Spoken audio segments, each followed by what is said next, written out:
yet another video. My name is Hanegantete. Thank you very much for stepping by. Thank you very much for tuning in. This is a platform where I do all things wellness.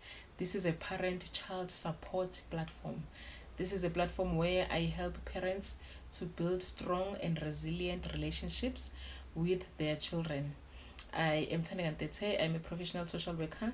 So I do this work based on my educational background and also my experiences, whatever that I've learned, whatever that I managed to correct in my parenthood. I bring all those things into this platform to help and empower other parents to become better and better and better.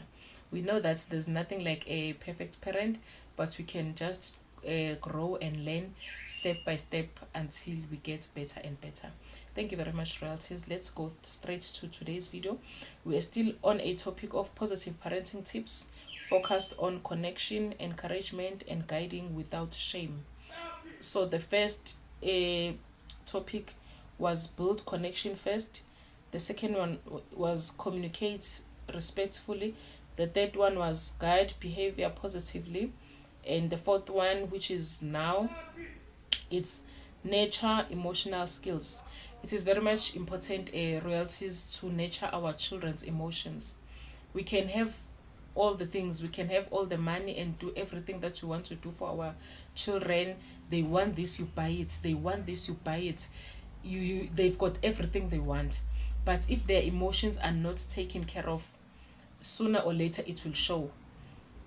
Sometimes you'll end up when you don't have connection with your child, when you don't have a healthy relationship with your child, that means their emotions were not taken care of from a very young age. And now when they are teenagers or young adults, you start losing them because you didn't have them even from a young age. It's just that you didn't know as a parent.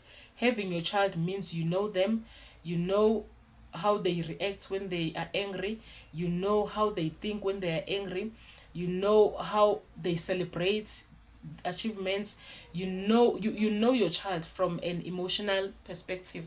So if your children's emotions are not taken care of, the child can get whatever they want, but it will show when they are teenagers or young adults, on those stages where they don't trust you with anything. They rather speak to other people, they rather speak to their friends, because you didn't groom the relationship, you didn't manage their emotions or take care of their emotions from a young age. But when you listen to these videos and you apply these things, that is you building a relationship with your child. It might seem like something that is not of so much value, but you will start reaping fruits as they grow, they become preteens, or they become teenagers, or they go to universities and move out of the home, whatever the case. You will see, even if they are far away from you, they will still call you and ask you for advice and tell you how they feel, because it is a connection and a relationship that was built in the home when they were growing up. So if you miss building these relationships and taking care of their emotions, speaking about emotions, speaking about meltdown, speaking about anything and everything that surrounds emotions in your home, then you are not raising your children or your child.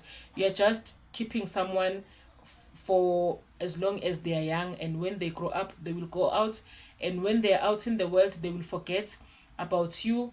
They will, because they have nothing that takes them back to you. But even if your child is now an adult, they are working, or even when they are even married, they will always pick up their phone and speak to you for advice, or even just for someone to speak to, just to calm down, just to feel okay. But if you didn't build that relationship with them as they were growing up in the home, chances are you're not gonna help them when they are adults or young adults. So we are continuing on this topic, and on today we are speaking on nurture emotional skills.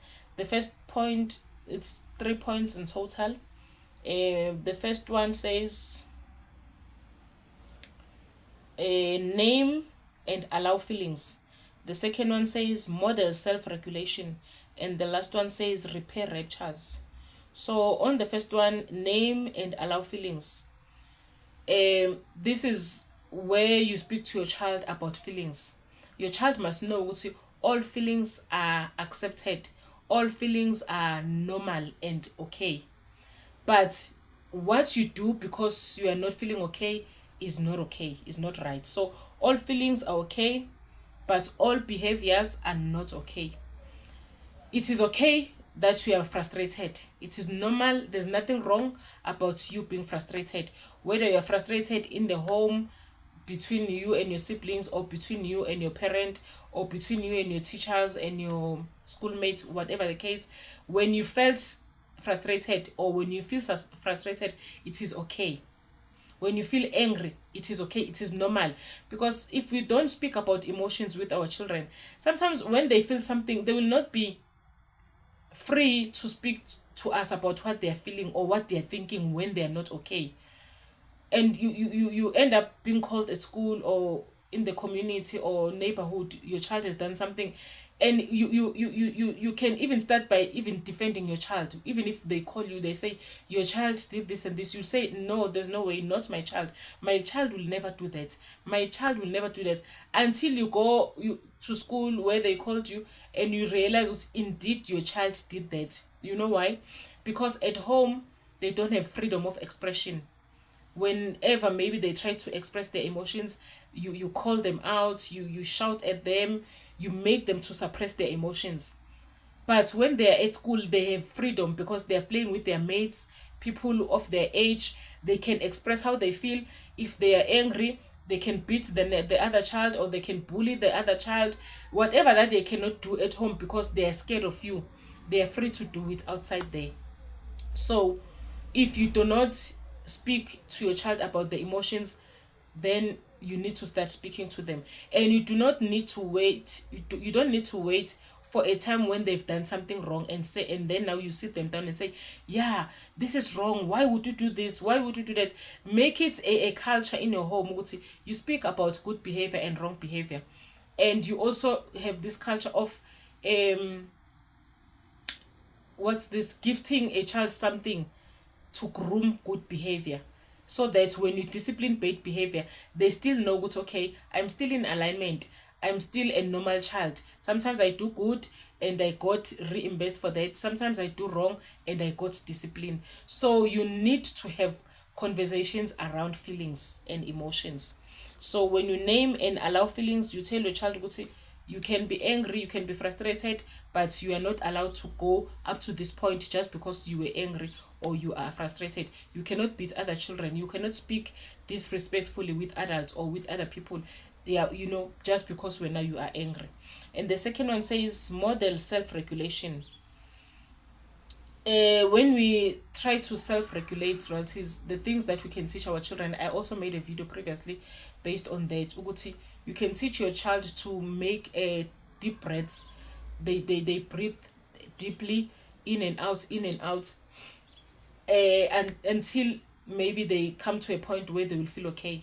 Even you as an adult, if you, let's say you're frustrated about something, whether it's something between you and your husband or it's between you and your children in the home, before you rush to speaking when you're angry, try something different. Because speaking when you're angry, you spoke like that because you were angry, but now the next day you are not angry, and now you feel bad, you don't know how to take back those words that you've spoken. So it is very much important to have a system that you are using to self-regulate.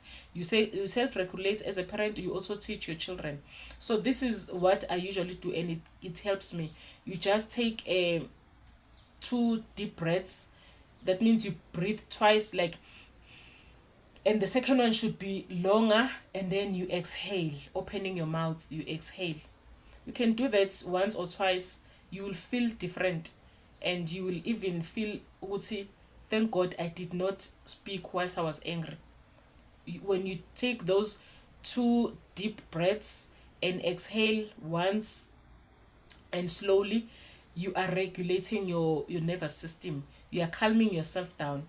So you can also teach your children, okay, now because you are frustrated, because before you do anything, before you jump to the next person and fight them, breathe in. You teach them the same system, the same thing of regulating your own nervous system. And as your child take those deep breaths, they inhale and they exhale. and you make them say these words, I'm breathing in and out because I'm calming myself. I'm calming myself because I'm frustrated. They must know, and it must register in their system. This is what I'm doing, and I'm doing it because. So I'm calming myself down because I'm frustrated. They breathe in, they hold it, they release it slowly, and they say, I am calming down because I'm frustrated. They will do that even if you're not around, because it has registered in their mind. Jumping to someone and beating someone, or screaming and shouting, or responding disrespectfully is not a solution. So now they have a system that they're using to self-regulate. So you also do that. You model that in the home. They must see you do it. Maybe you are involved in an argument or misunderstanding. Do it. They must see you do it. Oh, Konje, this is the right thing to do when you are not feeling okay, when you are angry and you are frustrated, and you are avoiding to react on your emotions. So this is what the second point means when it says model self-regulation. And the last one says repair ruptures.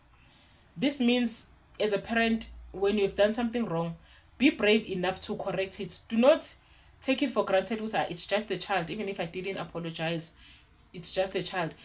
My baby does not expect me to apologize. They do.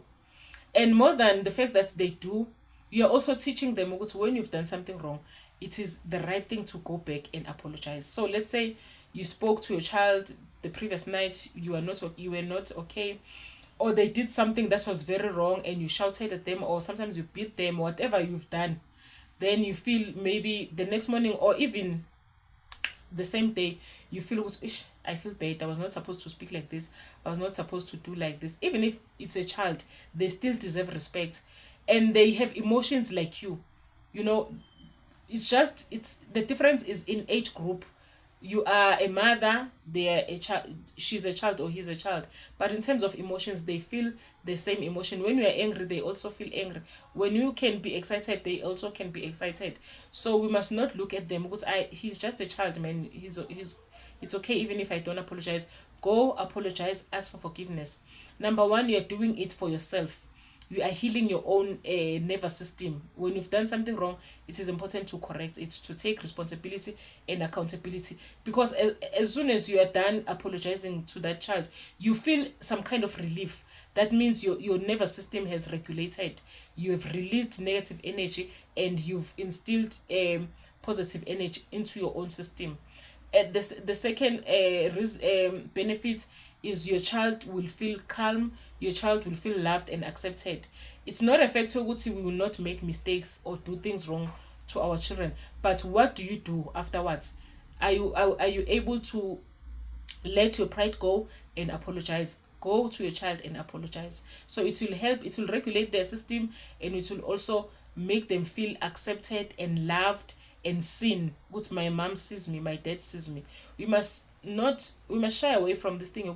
If it's children, we're not gonna apologize. But if it's someone at work, you are quick to go and apologize because it's your boss, you don't want to lose your job.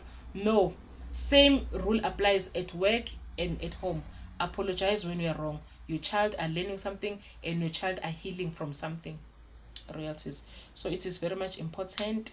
Yes, that was the last one. It's repair ruptures. You're gonna rupture a lot of things in life, but repair those things. And charity begins at home. Start by fixing things with your children and the people you live in with. I mean, the people you live with. It's gonna be very easy to repair ruptures out there, outside in the world. Thank you very much, Royalties. Thank you very much for stepping by and for staying and for tuning in. Until we meet again. Bye bye.